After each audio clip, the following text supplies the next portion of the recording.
Hello' everyone, মোৰ চেনেলে আপোনালোকক স্বাগতম জনাইছোঁ। আজি মাছৰ লগত সৰিয়হৰ তৰকাৰী বনোৱা হওক।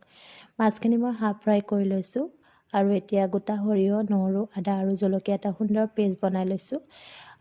কেৰাহীত তেল দি মই তাত গোটা ধনিয়া আৰু পিঁয়াজখিনি দি অলপ সময় ৰঙচুৱা হোৱালৈকে ফ্ৰাই কৰি ল'ম। ফ্ৰাই কৰি হোৱাৰ পাছত মই তাত কাটি ৰখা বিলাহীখিনি দি দিম। বিলাহীখিনি অকণমান সিজাৰ পাছত তাত মই হালধি গুড়ি, তাৰ পাছতে মই ৰেড চিলি পাউডাৰ আৰু অকণমান গৰম মছলা আৰু লগতে মই নহৰু আদা থেতেলিয়াই ৰাখিছিলোঁ তাৰে এচামুচ দি দিছোঁ আৰু সোৱাদ অনুসৰি নিমখ আৰু অকণমান ভাজাৰ পাছত মই যিখিনি পেষ্ট বনাই ৰাখিছিলোঁ সৰিয়হ সেইখিনি দি অকণ ভাজি ল'ম আৰু তাত আপোনালোকৰ যিমানটো প্ৰয়োজন হয় সিমানটো পানী দিব পাৰে। মই বেছি পানী দিয়া নাই। এবাটি গৰম পানী দি দিছোঁ। এটা উতল অহাৰ পিছত মই যিখিনি হাফ ফ্ৰাই কৰি ৰাখিছিলোঁ মাছখিনি দি দিছোঁ। এয়া অলৰেডি হৈয়ে গৈছে আৰু লাষ্টত মই অকণমান ধনিয়া দি দিছোঁ গাৰ্নিচিঙৰ কাৰণে।